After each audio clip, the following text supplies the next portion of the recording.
Baik, sekarang kita lanjutkan kepada urusan dengan sesama. Kebetulan hari ini katanya ada pengantin ya. Ada pengantin. Ya, ini harus ada ilmunya, saya gabungkan sekali, ilmu rumah tangga. Tolong rumah tangga Anda ini harus benar-benar baik. Bagaimana agar rumah tangga Anda baik? Pastikan rumah Anda rumah nyaman untuk keluarga.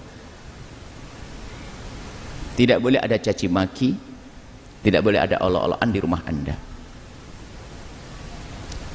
Kalau Anda ingin membangun generasi yang hebat, yang bagus, Anda mulai dari diri Anda sendiri. Jangan nuruti egois Anda, kekeras kepalaan Anda. Sifat jelek jangan dilanjutkan, harus kita akhiri untuk membuat lingkungan yang baik untuk tumbuh anak-anak dengan baik di rumah yang baik. Makanya mungkin ini nasihat untuk pengantin lah sekalian, karena semuanya antara dua. Kalau belum jadi pengantin, ya pengantin lama sama pengantin baru, pokoknya ada pengantinnya semuanya. Jadi kita harus bicara pengantin dah hari ini. Jadi dalam berumah tangga itu harga mati dong, harus indah, nggak boleh ditawar. Hanya orang bodoh saja. Apakah ada orang berkata begini, aku mau nikah, niatku adalah mau berantem? Itu hanya orang gila. Orang yang menikah niatnya mau berantem itu hanya orang gila. Sebelum menikah tidak ada gila, tapi yang banyak orang pada gila setelah menikah. Ajib, setelah nikah berantem, berarti kan gila tadi. Kenapa harus seperti itu? Kebodohan. Kalau kita cermati dalam pelajaran singkat ini akan tahu orang yang seperti itu orang bodoh sekali. Kenapa rumah tangga harus seperti itu? Bukankah indah itu ya indah, mesra itu ya mesra, bahagia itu ya bahagia? Kenapa rumah tangga harus dibangun dengan seperti itu? Keindahan tidak ada sebabnya. Mungkin kalau kita rentet dari awal, tolonglah jadikan rumahmu untuk mendatangkan kebahagiaan yang sifatnya maknawi. Teorinya bukan teori dohir, tapi batin. Yang pertama, agar rumah tangga Anda indah adalah jadikan rumah Anda rumah yang baik, yang kenal Allah. Jadi ya rumah kita yang harus kita gunakan untuk mendengar Al-Quran, membaca Al-Quran, digunakan untuk sholat sunnah agar penuh rahmat. Sholat sunnah pun jangan hanya di musola kecil yang panas berdebu itu. Kita bisa saja di ruang makan, di dapur tinggal gelar sajadah, pindah-pindah begitu, nyiasati kemalasan kita. Sambil nunggu nasi masak, kita di depan, pindah. Coba kalau ibu punya tiang 4 sama kamar 4 untuk anak-anaknya, anaknya 4 punya kamar masing-masing. Sebelum tidur ibu ngampiri anak sambil lihat sholat 2 rakaat, sambil megang kepalanya sang anak, ambil doain. Pindah lagi kamar sebelahnya. Setiap hari sholat berapa rakaat? 8 rakaat karena anaknya 4. Dan itu nggak kerasa, Bu. Dan itu akan terasa indah bahasanya anaknya didoain oleh ibunya. Ya salam. Nggak usah pakai macam-macam, nggak usah pakai kata kasar, cukup Anda masuk ke kamarnya, melakukan sholat 2 rakaat, rumah indah, lalu Anda mendekat ke sang anak, biarpun sudah tidur, jangan ragu untuk menyentuhkan tangan Anda di telapak kakinya atau di kepalanya, Anda kecup keningnya, biarpun dia tidur, jangan-jangan dia terbangun, rasanya adalah keindahan. Dekat kepada Allah di rumah Anda. Dan biasakan hal-hal semacam ini. Jangan, oh sudah tidur, enggak, Bu. Allah yang maha tahu kalau Anda menyentuh dia kok. Karena Allah tahu yang Anda menyentuh anak, maka akan disampaikan oleh Allah ke hatinya, sehingga menjadikan anak sayang kepada Anda, anak patuh kepada Anda, anak bisa diarahkan oleh Anda. Hidup itu seperti itu, jangan sampai hidupnya hidup orang kaku kasar. Jadikan rumah Anda rumah untuk mohon maaf kebaikan. Maka jangan digunakan untuk hal yang tidak baik. Nonton sesuatu yang diharamkan, nggak pantas dan sebagainya. Televisinya segede itu, tak taunya diputar adalah mohon maaf yang mengusir malaikat. Apa yang mengusir malaikat? Perempuan-perempuan yang membuka aurat di situ, yang haram kita lihat. Harus kita hindarkan dong di rumah kita. Katanya pengen jadi rumah rahmat, rahmat itu indah. Ya kita budayakan dong anak kita untuk mendengar sesuatu yang baik. Kalau ada televisi, hari ini ada kok televisi Islami. Bahkan teman-teman di Al-Bahjah juga sudah membuat televisi Al-Bahjah seperti ini. Diputar 24 jam, nggak akan mengganggu anak-anak kita. Loh, kita yang rindu kepada Allah dan Rasulnya, kenapa kok kita masih belum menghadirkan di rumah kita sesuatu yang maslahat untuk anak kita? Jangan dibebaskan dengan parabolanya, channelnya macam-macam, pembantunya malas, sehingga anak kita setiap hari dicekoi dengan tontonan yang tidak bagus. Nah, ini kebodohan kita sebagai orang tua, membiarkan anaknya dididik oleh orang yang membantu di rumah kita dengan diberi tontonan, karena dikasih handphone untuk nonton anak kita sambil bekerja. Karena apa? Kita bebani dengan beban yang lebih, suruh masak, menyuci baju, sama ngemong anak kita. Akhirnya apa? Anak kita dirusak, kasih handphone, suruh nonton. Ayo, apa yang ditonton? Ada atau tidak? Saya kan itu? Bukan? Jangan saya. Nggak boleh. Loh, itu kebodohan. Akhirnya anak kenal yang tidak karu-karuan. Ini tidak pernah dicermati bahwa pendidikan ini penting. Pendidikan dimulai daripada menjadikan rumah kita rumah yang kenal Allah. Yang pertama itu ya. Yang kedua adalah ambil, wahai para calon manten, dengar. Semuanya yang calon manten sama manten tua. Sama manten tua perlu. Yang kedua, agar rumah tangga indah, ambil dari keberkahan orang tua. Hati-hati, jangan dilawan ini. Rumusnya sederhana, hei suami, ajari istrimu agar semakin hari semakin baik dengan bapak ibunya, bukan ibumu, paham? Hei istri, ajari suamimu agar semakin hari semakin baik dengan bapak ibunya, bukan ibumu. Jangan salah. Rumusnya salah, berantakan, egois. Ajari, ingatkan. Kalau ternyata suaminya sedikit kasar sama ayah ibunya, ingatkan. Bukan ibumu, wahai istri, bukan. Ibunya suamimu tuh. Kenapa? Karena suamimu itu kalau dia baik dengan bapak ibunya, perhatian, pengabdian dan seterusnya, maka suamimu itu laki-laki saleh yang layak menitipkan benih di rahimmu. Bayangkan suami yang enggak benar sama bapak ibunya, kasar, kurang ajar, Masya Allah, tak taunya akan ditip benih di rahimmu, akan jadi manusia kayak apa itu. Hai para suami istrimu, jadikan dia semakin hari semakin baik dengan bapak ibunya. Kalau dia wanita yang baik dengan bapak ibunya, pengabdiannya tinggi, tulus, ikhlas kepada bapak ibunya, maka dia wanita solehah yang layak engkau menitipkan benih di rahimnya, akan subur menjadi anak yang soleh solehah. Coba kalau sudah istri yang kurang ajar sama bapak ibunya, waduh, Masya Allah, akan lahir anak kurang ajar sama anda, rugi anda. Loh, ini jarang diperhatikan, sehingga banyak menjalani pernikahan dengan kebodohan. Di samping itu lihat, rayuan kan bermacam-macam.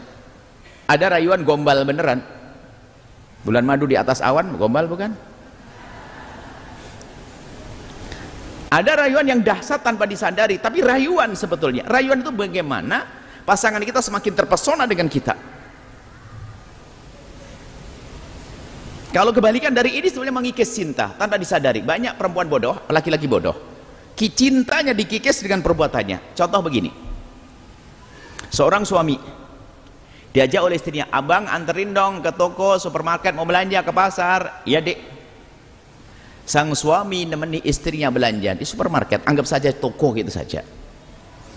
Kemudian sang istri ngambil minyak goreng 1 kilo. Kata sang suami, dek tambah dong. Turun tambah. Beli apa saja, gula 1 kilo, kata sang suami, tambah dong jadi 2. Semuanya jadi 2. Bang, untuk apa sih bang? Sudahlah dek.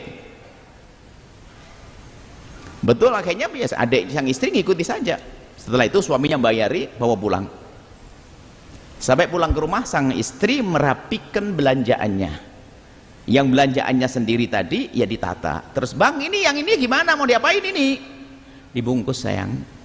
Bungkus? Iya, ini kardusnya, tadi aku sudah pesen. Dibungkus kardus rapi. Terus mau diapain bang? Mau aku kirim. Kirim kemana? Ibu. Kan ibu abang sudah meninggal. Ibumu sayangku.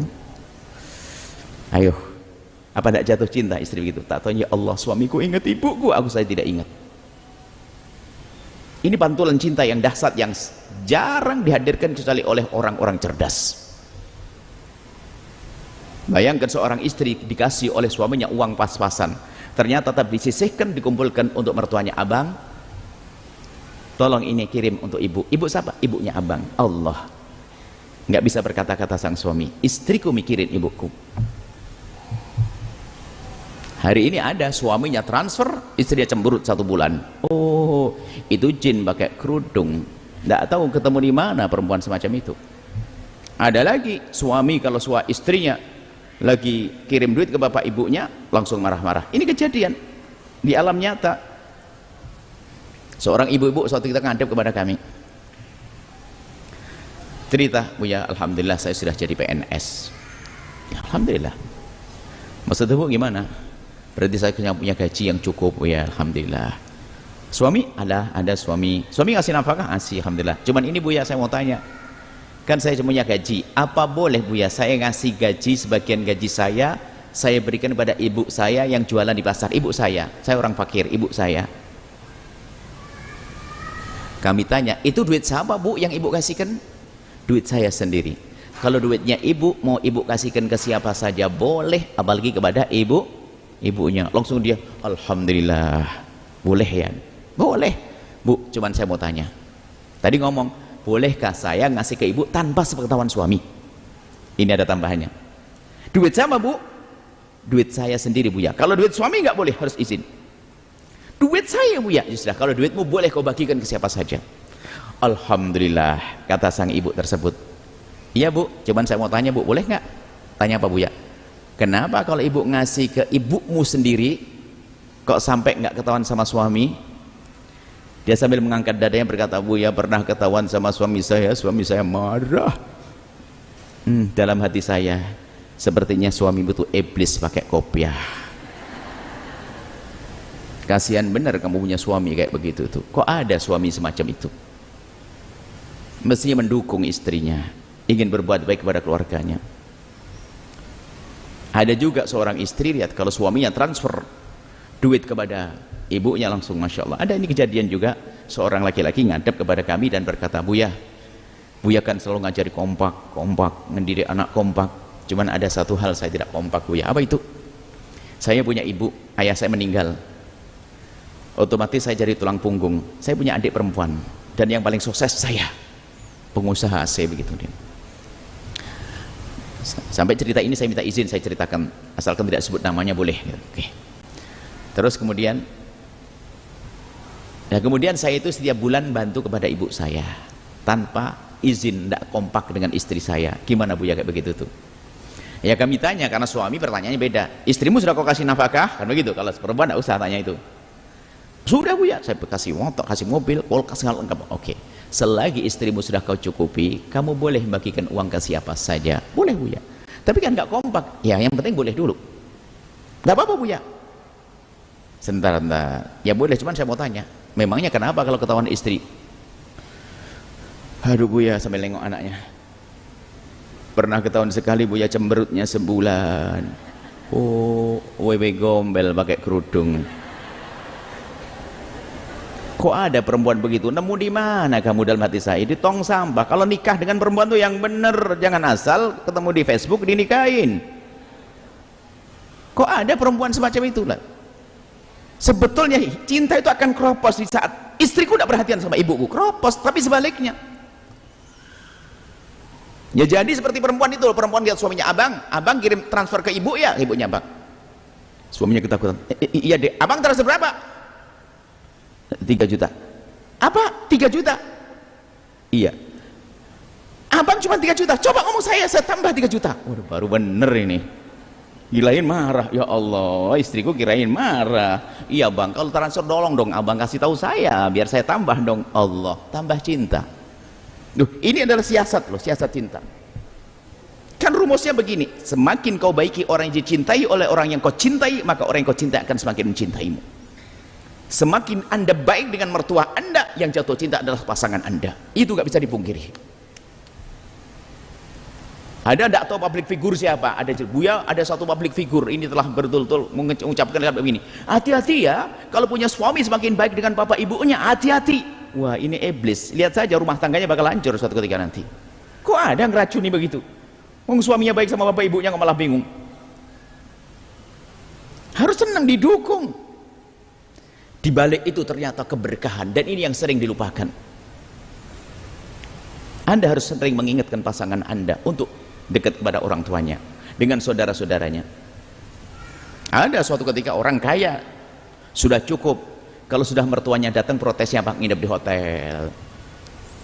Nggak seneng Pak ibunya, mertuanya datang, astagfirullah. Mesti yang ngomong, Dek, Umi mau datang ya? Iya, ayo siapin segalanya. Ipar, adik-adik mau datang ya? Iya. Oh, ada seorang perempuan kalau sudah adik iparnya mau datang, dijamin kulkas bersih, rumah kotor. Astagfirullah, kelihatannya cantik hadir pengajian, tak taunya dia jin nyamar ya. Di sini mah nggak ada yang nyamar, solehah semuanya, amin. Makanya sederhana rumusnya, ajari pasanganmu agar semakin hari semakin baik dengan bapak ibunya, disitulah keberkahan hidup, rumah tanggamu akan indah. Bahkan kalau saatnya rumahmu pas-pasan, jadikan mertuamu senang. Bang, apa Dek, kita mungkin makannya sehari ini hanya 2 kali, tidak 3 kali. Kenapa? Untuk diberikan ke ibu. Oke. Untuk ibu, oke. Biasa.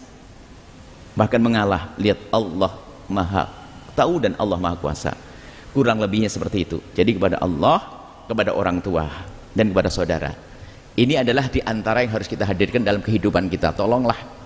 Karena itu termasuk merayuan dahsyat. Nggak bisa berkata-kata nanti.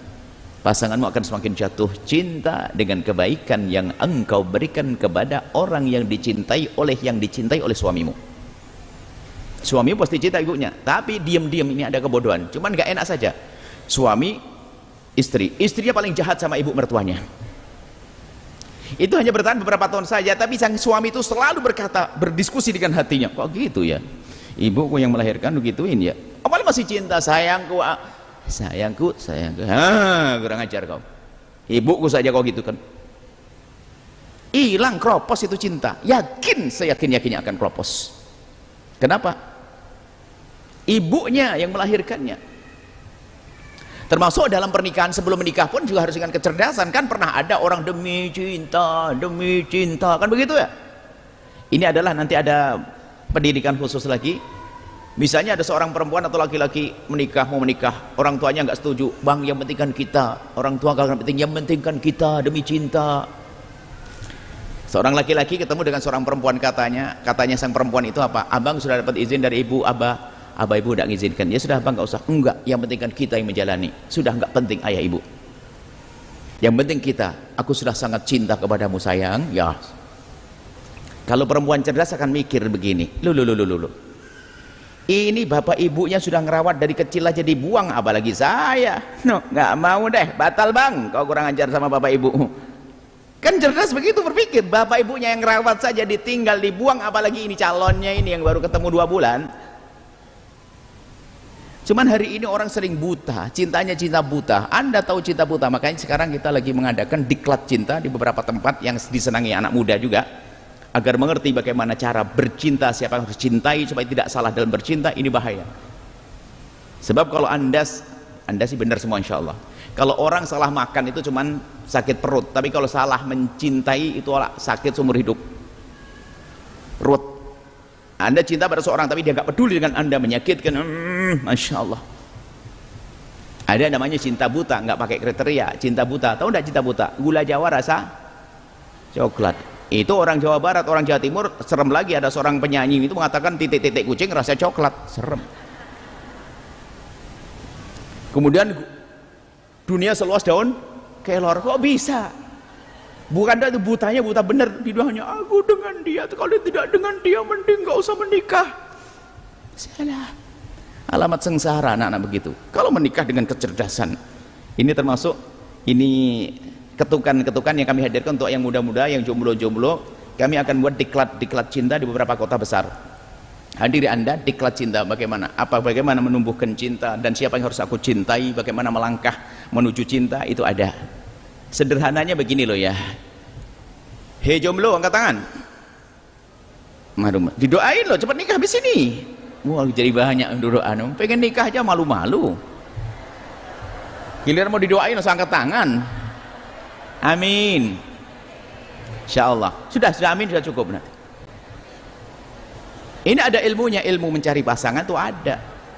bukan dengan egois, bukan dengan ambisi. Kalau orang cerdas di dalam mencari pasangan, contohnya ya dua model manusia. Yang satu namanya Sayyidina, yang pertama adalah Sayyidah Khadijah Al-Kubra, yang kedua Sayyidina Umar bin Khattab. Sayyidah Khadijah itu perempuan, bahkan disebut sebagai janda solehah, janda baik, janda yang Masya Allah. Beliau mendengar seorang laki-laki baik namanya Muhammad bin Abdullah, belum jadi nabi, cuman orang yang sangat jujur. Beliau perempuan cerdas, ingin tahu betul tentang Nabi Muhammad ini. Tidak pakai komunikasi, nggak dipanggil "Hei Muhammad", pura-pura ngapain, nggak ada, pura-pura ngajak bisnis, nggak ada. Pembantunya suruh diskusi dengan Nabi Muhammad, dagang pergi ke Sam sana. Sepanjang perjalanan tanpa sengaja akan tahu, hei, bagaimana ceritanya Muhammad. Wakilnya Khadijah itu, Sayyidah Khadijah tanya, gimana Muhammad perjalanannya itu? Akhlaknya baik, orangnya lembut, nggak pernah marah, berkah, orang pada senang, gini-gini. Semua diceritakan hanya menjadikan Sayyidah Khadijah semakin terpesona. Informasi yang akurat, bukan disengaja, bukan mak jomblang mah bohong, yang penting jadi dapat duit. Akhirnya Sayyidah Khadijah dan keluarga memutuskan dia akan dilamar, mendahului berita datang ke keluarga baginda Nabi bahwasanya Sayyidah Khadijah punya hajat seperti ini. Disambut, jadi wanita Arab menyesal semuanya, berkhayal kalau seandainya jadi Khadijah. Ya tidak cerdas. Maksudnya apa? Jadi perempuan nggak ada masalah memulai, tapi dengan cara yang mulia, lewat orang baik. Ada mungkin laki-laki baik di sana, hei jomblo, dengar caranya ya, ada orang baik di kampungmu, soleh dan sebagainya, sudah kasih nomor teleponnya, kenalkan Bu ya, saya yang ngelamarkan nanti. Maksudnya cari ustadz yang di sana untuk membantu, bukan bercinta dulu dibodoh-bodohin oleh hawa nafsu. Komunikasi dulu. Kadang perempuan melamar dulu malu, tapi apa, mesem-mesem sendirian duluan juga nggak malu. Ini wanita mulia sini, amin. Kebayang, ada? Tadi angkat tangan, ada enggak? Telepon sini, saya bantu, saya lamarkan nanti. Saya kasih tahu orangnya. Wah, saya ngomong orangnya hadir pengajian dan sepertinya Masya Allah kayaknya langsung oke nanti, bismillah. Enggak seperti itu. Jadi nggak mulai, tapi dengan cara terhormat, bukan hei siapa mau dengan aku, bukan begitu. Tapi terhormat, melalui orang terhormat dilihat dulu orangnya benar sebelum jatuh cinta. Kalau sudah jatuh cinta nggak ada jeleknya. Baik, kemudian kalau bapak yang hebat adalah Sayyidina Umar bin Khattab, waktu itu punya anak namanya Hafsah. Carikan suami, hei Abu Bakar, orang baik namanya Abu Bakar As-Siddiq, hei Abu Bakar, aku punya anak perempuan namanya Hafsah, jika kamu punya hajat dengan Hafsah. Diam Sayyidina Abu Bakar, belum mau. Daftar ke Sayyidina Uthman, aku punya anak perempuan namanya Hafsah, jika engkau punya hajat dengan Hafsah, aku buka pintu untukmu. Sayyidina Uthman tidak menjawab. Sedihlah sebagai seorang ayah, anaknya, seolah bahasa kasarnya, anaknya nggak laku. Ngadu kepada Rasulullah, ya Rasulullah, sebagai seorang ayah kan layak, boleh dong rindu punya mantu yang baik. Mantu yang baik, ada orang-orang baik, aku rindu mereka jadi menantu saya. Ternyata mereka tidak menyambut, ya Rasulullah. Karena tulusnya niatnya Sayyidina Umar bin Khattab, Allah kabul niatnya, Allah beri sesuatu yang baik. Abu Bakar orang baik, Uthman orang baik, ternyata tidak seperti Abu Bakar dan Uthman. Langsung dijawab oleh Nabi, akan menikahimu wahai Umar laki-laki yang lebih bagus daripada Abu Bakar dan Uthman. Sayyidina Umar bingung, apakah ada orang lebih bagus daripada Abu Bakar Uthman? Iya, yang akan menikahi Hafsah adalah aku sendiri waktu itu. Ternyata naik pangkat di luar hayalan beliau. Artinya mohonlah wahai solehah, wahai para bapak-bapak yang punya anak perempuan, jika ada laki-laki yang baik, jangan ragu untuk berdiskusi dengan baik. Jauh lebih bagus jika Anda yang mengatur daripada anak-anak sendiri yang ngatur di hari ini. Hari ini anak mengatur keduluan syahwatnya yang bermain, sehingga menjadi tidak sehat dalam pernikahannya. Anda memulai, karena apa? Laki-laki itu tidak melamar putri Anda itu bisa jadi memang tidak tertarik dengan putri Anda, atau memang silau dengan putri Anda. Dua-duanya sangat mungkin. Tapi bisa jadi laki-laki ini memang tidak pernah berpikir dengan perempuan, tiba-tiba ada berita dari Anda, langsung kepikiran pertama adalah tawaran Anda, langsung bismillahirrahmanirrahim. Ini adalah gambaran tentang bagaimana mencari pasangan yang baik. Baik, kita lanjutkan. Yang jomblo-jomblo jangan ragu.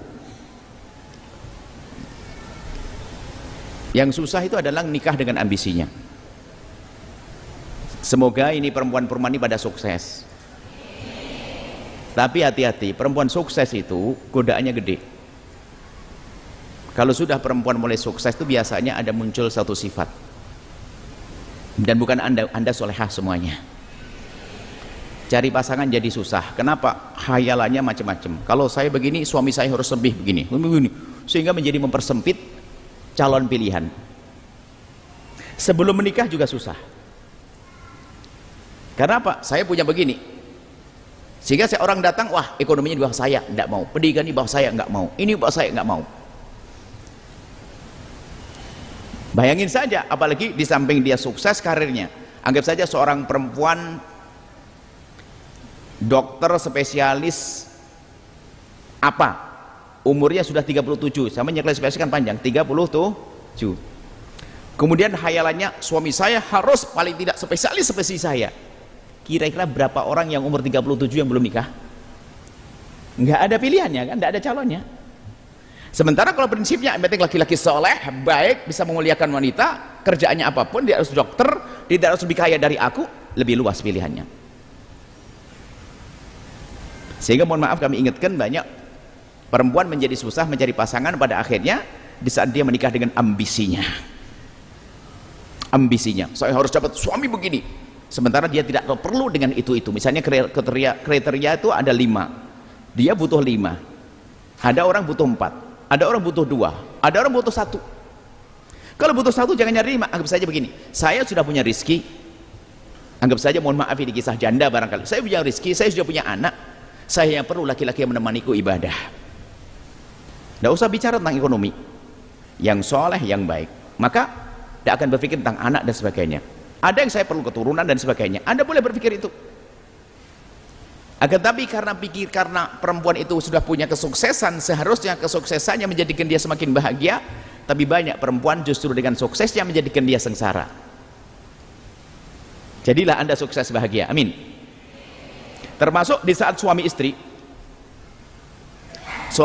makanya kami selalu ingatkan, ini dalam irama rumah tangga saja. Istri bekerja boleh asalkan dapat izin suami. Kemudian tempatnya terhormat, halal, tidak meninggalkan tugas yang lebih berat, lebih penting. Yang kelima ini kami letakkan di paling terakhir, ternyata ini yang paling penting, wahai wanita. Anda rata-rata bekerjakan semuanya dan bisa jadi sukses beneran, amin. Tapi tolong dengar nasihat ini supaya Anda tetap sukses bahagia. Apa artinya Anda sukses bisnis tapi tidak bahagia? Yang kelima adalah semakin tawadhu kepada suami. Biasanya kalau sudah mulai kesuksesan ini, lihat berubah perilakunya dengan suami. Kita ngomong dengan ibu-ibu yang katanya pengusaha, katanya tidak tahu perempuan apa gitu, kumpulan, akhirnya kita hanya guyonan. Biasanya perempuan kalau sudah mulai sukses itu, dia bisa telepon kepada teman kerjanya, karyawannya, kliennya, semuanya bisa dengan mesra manis. Tapi giliran ngomong sama suaminya, nadanya naik sedikit. Buya itu saya banget, ngomong doang. Biasanya begitu, ngomong sama orang lain bisa manis, tapi giliran sama suaminya mulai nadanya tinggi. Ada atau tidak begitu? Kenapa seperti itu? Mestinya semakin lembut, dan itu membahayakan. Mulai ada kesombongan, tawadhu. Dan memang kalau suami ongkang-ongkang tidak kerja, nggak bener dia. Ini dua-duanya harus dididik dong. Ada suami numpang makan di istri, nggak bener itu. Suami harus bekerja mencari nafkah. Berbeda kalau suami sudah bekerja cari nafkah lalu nggak dapat, itu lain cerita. Istri berperan hebat. Ada seorang laki-laki nasibnya itu bukan nasib beruntung terus, nasib bangkrutan. Dagang ini bangkrut, dagang ini bangkrut, masya Allah. Sehingga tidak punya, tidak apa-apa. Yang penting berusaha. Yang nggak bener adalah ongkang-ongkang mengharap akhir bulan suaminya, istrinya gajian. Wah, ini adalah lebih rendah dari kerbau. Saya nggak mau hormati laki-laki semacam itu. Nggak mau bekerja, mengandalkan istrinya nggak. Kecuali Anda sakit. Biarpun Anda belum bisa bisnis, tetap berusaha. Apa saja harus. Sisi lain istri kalau diberi oleh Allah kelebihan, tolong tingkatkan ketawadhuan. Jadilah Anda Khadijah. Khadijah yang punya kekayaan cukup, tapi justru beliau bagaimana berjuang untuk Rasulullah. Dan termasuk diantaranya, mohon maaf, ini nasihat ya, banyak wanita itu di saat sudah mulai ada kelebihan ini, sudah mulai sifatnya mulai berubah, biasanya gampang minta cerai. Lihat yang banyak menjanda itu justru janda-janda sudah mulai sukses, menikahnya pun susah lagi. Ayo, mohon maaf ini, kalau Anda termasuk janda seperti itu, insya Allah hari ini Anda akan bahagia, nggak usah khawatir. Kami tidak mengatakan Anda janda jelek, tidak. Banyak kalau sudah punya kelebihan, sebab kalau punya masalah itu biasanya masalah rumah tangga itu biasa pagi datang sore hilang, begitu kan? Sehingga rame-rame ini pagi besok ketemu minggu depan positif kembar 3, itu biasa. Cuman di saat seorang istri sudah mulai sesuatu, baru punya masalah dengan suami 2 jam, sudah bang pisah saja, saya tidak betah begini, hidup kayak begini, neraka, cerai, ngajukan, dia punya duit. Giliran cerai bingung dia. Coba lihat, kadang muncul kesombongan di dalam dirinya. Baik, ini nasihat untuk wanita agar Anda indah di rumah tangga Anda. Imammu adalah suamimu. Kalaupun Allah berikan padamu rizki yang lebih, tetap Anda harus lebih tawaduk kepada suami, yang indah kepada suami. Kemudian para suami, tolonglah, Anda adalah imam. Sebagai imam, ngayomi. Sehingga ini kami jadikan penutup, jangan kasar di dalam rumah tangga. Ini akan kita buat wadah yang indah. Tidak perlu Anda kasar perilaku, kasar ucapan dan sebagainya. Percekcokan dalam rumah tangga tidak boleh terjadi. Biarpun tadi katanya sudah begini tadi kita sebutkan, wah, tak taunya di rumah tangganya sering berantem, kasar itu merusak suasana rumah tangga, sehingga rumah tangga suasana yang rusak ini akan jadi tempat tumbuhnya anak-anak, maka tumbuhnya anak-anak tempat rusak, maka dia akan rusak. Gambarannya begini, wahai para ibu, nggak perlulah Anda mencaci. Mulai kapan caci maki menumbuhkan cinta? Sehingga kalau diingatkan oleh pasangan terbuka, senang hati. Kemudian para wanita, mungkin kalau suami sering marah, mukul meja, banting pintu dan sebagainya, ada yang banting piring. Mulai kapan perilaku seperti itu menumbuhkan cinta? Bikin masalah, diam, apa itu? Kaget kan? Kaget. Ada yang nggak kaget? Jangan sering dengar begitu di rumahnya, enggak kan? Kaget semua tadi. Bagus, makasih kaget. Yang nggak kaget khawatir saya tadi. Nah, insya Allah baik rumah Anda semuanya. Kalau perempuan nggak, anting ini nggak. Kalau perempuan, mohon maaf, ini serius kami sampaikan. Ini adalah ya riset, diskusi sama beberapa orang yang banyak, karena kita tempat mengadu, jadi kita tahu. Perempuan jarang banting mukul meja, banting itu. Kalau perempuan apa? Cemberut, manyun. Kalau wanita cerdas, mulai kapan manyun alias cemberut menumbuhkan cinta? Sampai anak-anak tahu, mama lagi cemberut 3 hari itu, ada apa-apa dengan papa itu. Mulai kapan ibu cemberut menumbuhkan cinta, mulai kapan? Tapi kenapa kok jadi hobi? Itu menunjukkan sebenarnya dia nggak terima dengan pasangannya, diingatkan pasangannya tidak mau. Makanya rumah kita sekarang kita no cemberut. Kalau Anda ketemu suami Anda lagi marah kira-kira, lalu Anda pegang hidungnya, senyum enggak kira-kira? Tambah marah? Anda yang megangnya sekarang tok. Kita sudah perlu membiasakan mesra di rumah. Jangan ada caci maki, jangan ada olokan, jangan tampak suka berantem dengan pasangan di dalam rumah kita. Gambarannya begini loh ya, coba. Anak kita, anak di kamar, buka pintu kamarnya, ngelihat ayah dan ibunya lagi cubit-cubitan dan suap-suapan.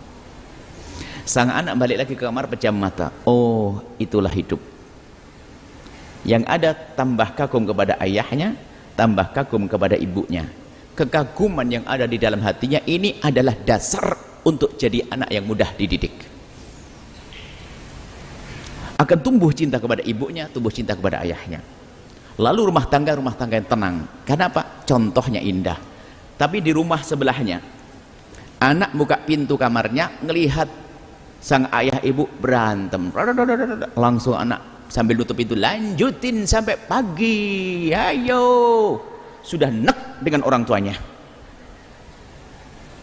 Akhirnya apa? Direkam itu cara hidup. Sehingga kalau masalah ribut. Sehingga waktu sekolah SMP di sekolah tetangganya, oh ada anak-anak muda SMP berantem, itu ya anak itu. Kenapa? Dia itu tidak pernah ngerti solusi permasalahan kecuali berantem dan ribut. Karena apa? Contoh di rumahnya. Makanya kalau ada di tengah jalan tuh ada anak SMP berantem SMA, jangan salahkan masyarakat. Tanyakan di rumahnya dididik kayak apa.